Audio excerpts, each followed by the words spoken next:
আসসালামু আলাইকুম। প্রো কোডারে আপনাকে স্বাগতম। আমি সে ২০১৮ সাল থেকে ভিএস কোড ব্যবহার করছি আমার ডিফল্ট কোড এডিটর হিসাবে এবং এই সময়টাতে আমি অনেকগুলো থিম ব্যবহার করেছি এবং কিছু থিম আমার কাছে খুব ভাল লাগতো, কিন্তু ভিডিও এডিটিংয়ের সময় বা ভিডিও রেকর্ডের সময় যদি সেই থিমগুলো আমি ব্যবহার করি, দেখা যাচ্ছে যে আপনারা সেই কোডগুলো ঠিকভাবে দেখছেন না। আবার কিছু থিম হচ্ছে যে আপনাদের কাছে ভালো লাগছে, আমার কাছেও ভালো লাগছে, কিন্তু কিছু এক্সটার্নাল কিছু সমস্যা হচ্ছে। তো আমাকে বিভিন্ন সময় বিভিন্ন থিম এক্সপ্লোর করতে হয়েছে। তো আজকে আমি আপনাকে দেখাবো আমার ব্যবহার করা সেরা ৫টি ভিএস কোডের থিম যেগুলো আমার কাছে ভালো লেগেছে। এর পাশাপাশি কোনো থিমই আমার কাছে এমন নয় যে পুরোপুরি ভালো লেগেছে এবং যে কোনো থিম দেখলেই মনে হয় যে এই সেকশনটা যদি একটু বেটার করা যেত তাহলে আরও বেশি ভালো হতো। সেক্ষেত্রে আমি একটু থিম কাস্টমাইজও করি। তো আজকে আমি আপনাকে ভিডিও শেষে দেখাবো যে আমার ব্যবহার করা বেস্ট যে থিমটা সেটাকে আমি এরপরে একটু কাস্টমাইজ করে আমার জন্য একদম বেস্ট এবং সুইটেবল থিম আমি কিভাবে তৈরি করি সেটাও আমি আপনাকে দেখাবো। তাই আপনি যদি আমার ব্যবহার করা সেরা ৫টি ভিএস কোড থিম সম্পর্কে জানতে চান কিংবা ভিএস কোডের থিম কিভাবে কাস্টমাইজ করবেন সে ব্যাপারে জানতে চান, তাহলে এই ভিডিওটা আপনার জন্য। দেখতে থাকুন, ফিরে আসছি ইন্ট্রোর পর।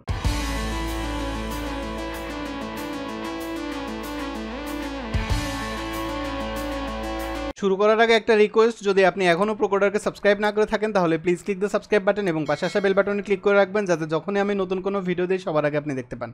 তো যেমনটা দেখতে পাচ্ছেন, এটা হচ্ছে যে এখন একদম ভিএস কোডের ডিফল্ট অবস্থায় আছে। এখানে আমি জাস্ট একটা এক্সটেনশন ব্যবহার করেছি, যেটা হচ্ছে লাইভ সার্ভার। এবং ভিএস কোডের কোন এক্সটেনশন আমি ব্যবহার করি এ ব্যাপারে যদি আপনি জানতে চান, সে ব্যাপারে আমার একটা ভিডিও আছে অলরেডি, যে কেন আমি ভিএস কোড ব্যবহার করি। সেই ভিডিওতে মোটামুটি আমার ব্যবহার করা এক্সটেনশনগুলো সম্পর্কে আমি বলেছি। তো সেই টিউটোরিয়ালটা দেখতে পারেন। আজকে আমি কি এক্সটেনশন ব্যবহার করি এ ব্যাপারে কথা না বলে আমরা সরাসরি থিম নিয়ে কথা বলবো। তো বর্তমানে যে থিমটা ইনস্টল করা আছে, এই থিমটা যদি আমরা একটু দেখি তাহলে দেখবেন যে এটা, আমি যদি এই যে কালার থিমের অপশানে আসি, দেখবেন যে এটা টুমোরো নাইট ব্লু। এই থিমটা কিন্তু ভিএস কোডের সাথে ডিফল্ট যে থিমগুলো আসে তার মধ্যে একটা। তো আমরা হচ্ছে যে আপনি যে কোনো থিম যদি ইনস্টল করতে চান সেক্ষেত্রে আপনাকে যেতে হবে এক্সটেনশন প্যালেটটা আছে এখানে। এই এক্সটেনশন প্যালেটে এসে আপনি এখানে সার্চ করবেন আপনার পছন্দ মতো থিমটা এবং সেই থিমটাকে আপনি ইনস্টল করে নেবেন। তো আমি যদি আপনাকে সর্বপ্রথম যে থিমটা আমার সব থেকে বেশি ভালো লাগে সেটা যদি আমি আপনাকে দেখাই, তাহলে সেটা হচ্ছে AYU থিম বা এরকম একটা কিছু। তো এই থিমটার আবার কয়েকটা ভার্সন আছে, তো আমি থিমটাকে ইনস্টল করে নিলাম। এই ফাঁকে হচ্ছে যে আমি এইচটিএমএল একটা ফাইল, সিএসএস একটা ফাইল এবং জেএস একটা ফাইল, তিনটা ফাইলকে ওপেন করে রাখি যাতে করে আপনি আউটপুটটা দেখতে পান। তো দেখেন আইও থিমটা ইনস্টল করার পরে এটা লুকটা এরকম। এবার আমি যদি আইও ডার্ক এটা সেট আপ করি তাহলে দেখেন এটা হচ্ছে আইও থিমটা এরকম, যেখানে জেএস কোডগুলো এরকম দেখায় এবং এখানে মোটামুটি কোডগুলো খুব সুন্দর এবং রিডেবল। আমি সবসময় যে কোনো থিম সিলেক্টের ক্ষেত্রে সবথেকে বেশি যেটাকে প্রায়োরিটি দিই সেটা হচ্ছে যে কোড রিডেবল কিনা। অনেক সুন্দর সুন্দর থিম আছে যেগুলোর কোডগুলো অনেক সুন্দর কিন্তু কোডগুলো রিডেবল না, কালারগুলো, তো সেক্ষেত্রে একটু প্রেশার হয় চোখের জন্য। তো দেখেন এই থিমটাতে এইচটিএমএল সিএসএস সবগুলো খুব সুন্দর করে দেখায়। তো এই আইও থিমের কিন্তু আরও কিছু ভার্সন আছে, যেমন আপনি যদি এখানে সেট কালার থিমে ক্লিক করেন, দেখেন এখানে আছে আইও ডার্ক বর্ডার। এখানে যদি আপনি ক্লিক করেন তাহলে একটু বর্ডার ইফেক্ট আপনি হচ্ছে যে দেখতে পাবেন। তারপরে আবার আমরা যদি এখান থেকে যদি আইও লাইট এটা সিলেক্ট করি তাহলে দেখেন এটা একটা লাইট থিম, যদিও ব্যক্তিগতভাবে আমার লাইট থিম খুব একটা পছন্দ না। তো আপনি এখানে দেখেন আরও আছে, তো এখানে আরও কিছু আইও থিম আছে যার মধ্যে এই থিমটা আমার কাছে মোটামুটি বেশি ভালো লাগে। দেখেন এটার কালারটা মোটামুটি খুব বেশি ডার্কও না আবার লাইটও না, আমার চোখের জন্য খুব ভালো, যে কারণে আমি আইওর এই থিমটা, তো এই ভার্সনটা আমার কাছে খুব ভালো লাগে। তো আপনি দেখতে পারেন এই থিমটা এবং একবার ট্রাই করে দেখতে পারেন যে আপনার কোডগুলো এই থিমে কেমন লাগে। আমার নেক্সট যেটা ফেভারিট থিম সেটা হচ্ছে স্নিথ ওয়েভ। তো স্নিথ ওয়েভ 84 এই থিমটা আমার হচ্ছে নেক্সট একটা ফেভারিট থিম। এই থিমে একটা সুবিধা কি, এটাতে টেক্সটগুলো একটু গ্লোয়িং ইফেক্টের মতো করে আসে। তো আমি এই থিমটাকে সিলেক্ট করে নিলাম, স্নিথ ওয়েভটাকে। এখানে দেখেন এই যে এইচটিএমএল এর মধ্যে এই কোডগুলো একটু পাঞ্চি এবং আমার কাছে একটু ভালো লাগে, একটু গ্লোয়িং ইফেক্ট ভাব।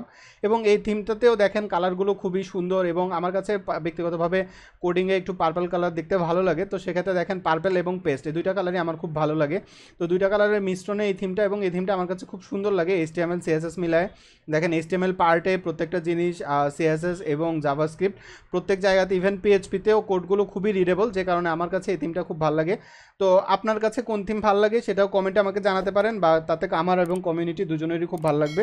এরপরে আমার যেটা ফেভারিট থিম সেটা হচ্ছে শেড অফ পার্পল। একটু আগে আমি বলেছিলাম যে আমার পার্পল কালারটা ভালো লাগে, তো সেক্ষেত্রে শেড অফ পার্পল কালারটা একটা বেস্ট চয়েস হতে পারে। তো আমি যদি সেট কালার থিম করি তাহলে দেখবেন এই থিমটাতে দেখেন এটা, এই থিমটা আমি হচ্ছে ব্যবহার করতাম, কিন্তু এই থিমটা আমি হচ্ছে যে ভিডিও রেকর্ডিংয়ের জন্য এই থিমটা খুব একটা ব্যবহার করি না, কারণ এই থিমে যেটা সমস্যা সেটা হচ্ছে যে রেন্ডারিংয়ের পরে দেখা যায় কি যে কোডগুলো রিডেবল না। আমি এই থিমটা ব্যবহার করে একটা কমপ্লিট সিরিজ তৈরি করেছিলাম 4-5টা ভিডিওর। তো করার পরে হচ্ছে যেটা হলো যে কোডগুলো পরে আমি রেন্ডারিংয়ের পরে দেখলাম যে পড়তে খুব সমস্যা হচ্ছে, রিডেবল না। পরে আমাকে সেই কমপ্লিট সিরিজটা আবার তৈরি করতে হয়েছিল।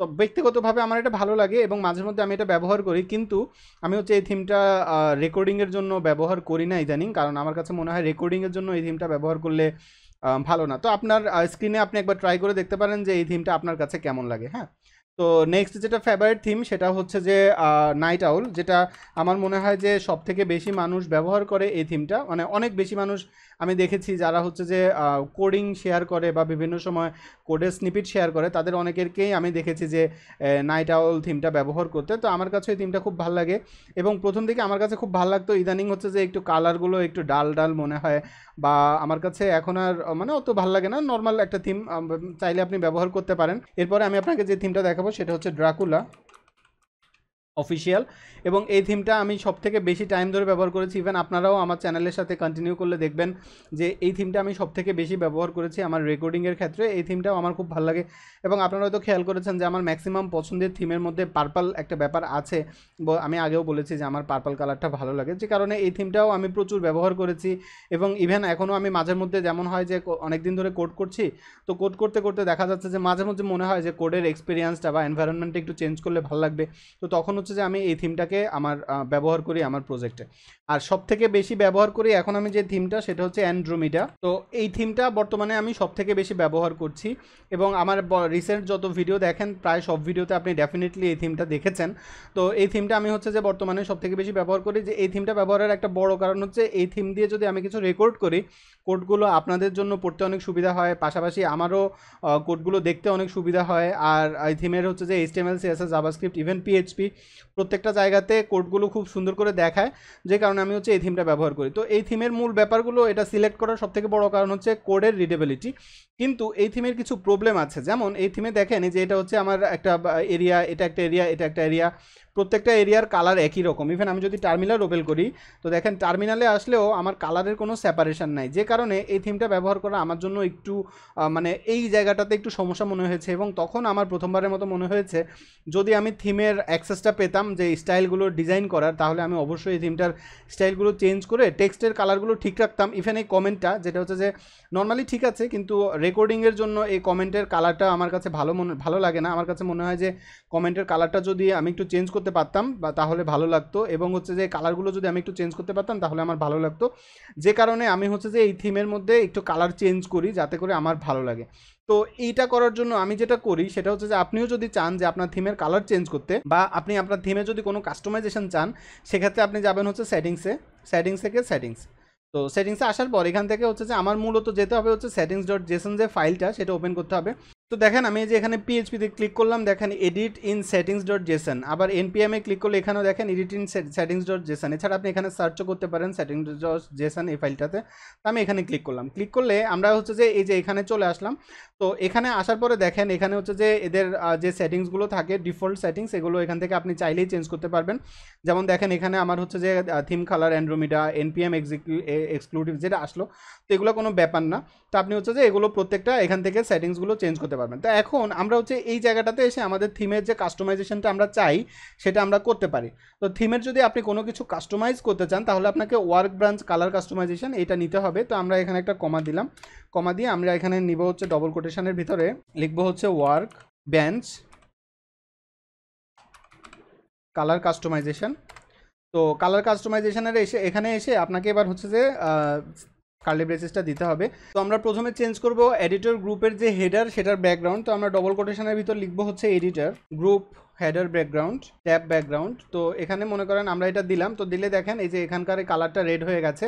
মানে আপনি যখনই কোনো একটা কিছুর কালার চেঞ্জ করবেন বা সিলেক্ট করবেন সাথে সাথে দেখবেন যে সেটা হচ্ছে ডিফল্ট কালার রেড, যাতে করে আপনি সহজে বুঝতে পারেন যে আপনার কালারটা চেঞ্জ হয়েছে বা আপনার কোডটা ইফেক্টিভলি কাজ করছে। তো আমরা হচ্ছে যে এই কালারের পরিবর্তে আমি যে কালারটা ব্যবহার করি সেটা হচ্ছে 2C54, এই কালারটা আমি ব্যবহার করি। তো এই কালারটা আমরা নিলাম। এবার হচ্ছে আমি কমা দিব, কমা দিয়ে পরের লাইনে আসবো। মানে আপনি যা যা চেঞ্জ করতে চান আপনি চাইলে এখান থেকে সেটা চেঞ্জ করে নিতে পারবেন।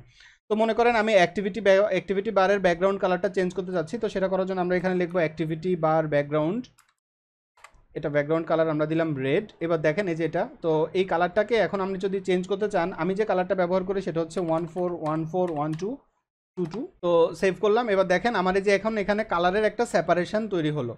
এবার আমি হচ্ছে যে এরপরে যে কালারটা ব্যবহার করি সেটা হচ্ছে যে সাইড বারের ব্যাকগ্রাউন্ড কালার, মানে আমি চাই যে এই দুইটার মধ্যেও কালার সেপারেশন থাকুক। তো সেক্ষেত্রে আমরা এখানে লিখবো সাইড বার। সবথেকে বড় সুবিধা হচ্ছে আপনি একটু লিখতে শুরু করলে এটার কালারের চেঞ্জটা এখানে চলে আসে। তো আমরা এখানে হচ্ছে যে একইভাবে একই কালারটা নিব, যেটা হচ্ছে যে আমরা নিয়েছিলাম হচ্ছে 141412। তো এটার জন্য আমরা নিলাম 141422। তাহলে দেখেন এই দুইটার আবার কালার তখন একই রকম হয়ে যাবে। সেক্ষেত্রে এটার কালারটা আমরা একটু চেঞ্জ করে দিতে পারি, যে 2C54। তো দেখেন এখন হচ্ছে আমার এই যে এখানে কালার সেপারেশন আসলো। তো এইভাবে আপনি একটু চাইলেই আপনি আপনার কালারগুলোকে একটা একটা করে কাস্টমাইজ করে নিতে পারেন। যেখানে যেখানে আপনার কালার কাস্টমাইজেশনের দরকার হয় সেখানে সেখানে আপনি কালার কাস্টমাইজেশন করতে পারবেন। তো আমি আশা করছি যে এখন থেকে আপনার যদি থিমের কোনো কাস্টমাইজেশন দরকার হয় আপনি খুব সুন্দর করে কাস্টমাইজ করতে পারবেন। যেমনটা দেখতে পাচ্ছেন আমি কিন্তু আমার থিমটাকে একটু একটু কাস্টমাইজ করেছি, এবং এইটুকুই আমার থিমের কাস্টমাইজেশন না। আমার থিমের কাস্টমাইজেশন, আমার থিমে কোন এক্সটেনশন প্লাগইন ব্যবহার করি এই সবগুলো হচ্ছে আমার গিটহাবে আমি আপলোড করে রেখেছি। তো আমি লিঙ্কটা ডিসক্রিপশনে দিয়ে দিব, আপনি যেটা করতে পারেন। বা নর্মালি আমি হচ্ছে যখন কোথাও ওয়ার্ক স্টেশন সেট করি আমি কি করি, এখান থেকে হচ্ছে যে পুরো সেটিংসটাকে এখান থেকে একবারে কপি করে নেই। কপি করে এনে এখানে আমি পুরোটাকে ওভাররাইট করে দিই একবারে, দিয়ে সেভ করে দিলাম। তাহলে দেখেন আমার থিমটা এখন পারফেক্টলি রেডি হয়ে গেছে এবং সব জায়গায় আমার থিমের সেটিংগুলো চলে আসছে। তো আপনিও যদি চান আপনি এরকম করতে পারবেন। এবং দেখেন এই যে জায়গাগুলো একটু ব্লার করা, তার মানে হচ্ছে যে এই এক্সটেনশনগুলো আমার এখানে ব্যবহার করা নাই। তো আমার যে এক্সটেনশনগুলো লাগবে সেগুলোরও কিন্তু লিঙ্ক এখানে আছে। তো আমি যেটা করি নর্মালি সেটা হচ্ছে যে এটাকে একটু ছোট স্ক্রিন করি, তারপর এটাকে একটু ছোট স্ক্রিন করি, এরকম করে নেওয়ার পর হচ্ছে যে জাস্ট দুইটাকে এরকম পাশাপাশি রেখে তারপরে আমার যে থিমগুলো লাগে আমি জাস্ট হচ্ছে যে এক্সটেনশনগুলো আমি রেগুলার ব্যবহার করি, এখানে দেখেন সুন্দর করে ভিএস করে ব্যবহার করা আমার এক্সটেনশনগুলো থিমগুলো প্রত্যেকটা দেওয়া আছে। তো আমি জাস্ট হচ্ছে এখান থেকে এই নামগুলো এখান থেকে একটা একটা করে কপি করে এখানে দিয়ে দেই, দিয়ে একটা একটা করে এখানে আমি ইনস্টল করে নিই।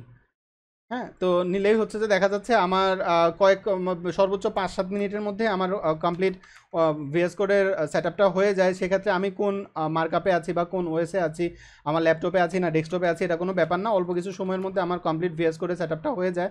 এবং আমি ভিএস কোড দিয়ে থিম বানানো শিখেছিলাম একবার, এরপর ভিএস কোডে আপলোড করে পরে আবার সেটা ডিলিটও করে দিয়েছি। তো সেক্ষেত্রে ভিএস কোডের থিম কাস্টমাইজেশন বা ভিএস কোডের জন্য আপনি যদি ভিএস কোডের ডিফল্ট কোনো থিম আপনি বানাতে চান সেটাকে আপনি ভিএস কোডের স্টোরে পাবেন, এরকমও যদি আপনি চান সেটাও কিন্তু আপনি করতে পারবেন।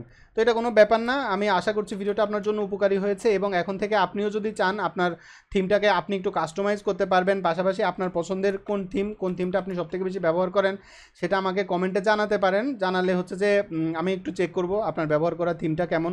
এবং আপনি যদি থিমের কোনো কাস্টমাইজেশন করেন সেটা আপনি আমাদের ফেসবুকে প্রোকোডার গ্রুপে শেয়ার করতে পারেন। সেক্ষেত্রে হচ্ছে যে অন্যরাও আপনার কাস্টমাইজেশনটা দেখলো এবং আপনি কিভাবে করেছেন চাইলে আপনার কোডটাও প্রোকোডার গ্রুপে শেয়ার করতে পারেন। তো আমি আশা করছি ভিডিওটা আপনার জন্য উপকারী হয়েছে। ভিডিওটা ভালো লাগলে লাইক বাটনে ক্লিক করবেন, ভালো না লাগলে ডিসলাইক বাটনে ক্লিক করে কমেন্টে জানান যে কেন আপনার ভিডিওটা ভালো লাগেনি। এখনও প্রোকোডারকে সাবস্ক্রাইব না করে থাকলে please click the subscribe button এবং পাশে আসা বেল বাটনে ক্লিক করবেন, যাতে যখনই আমি নতুন কোনো ভিডিও দেই সবার আগে আপনি দেখতে পান। সুস্থ থাকবেন, নিরাপদ থাকবেন, প্রোকোডারের সাথেই থাকবেন। আসসালামু আলাইকুম।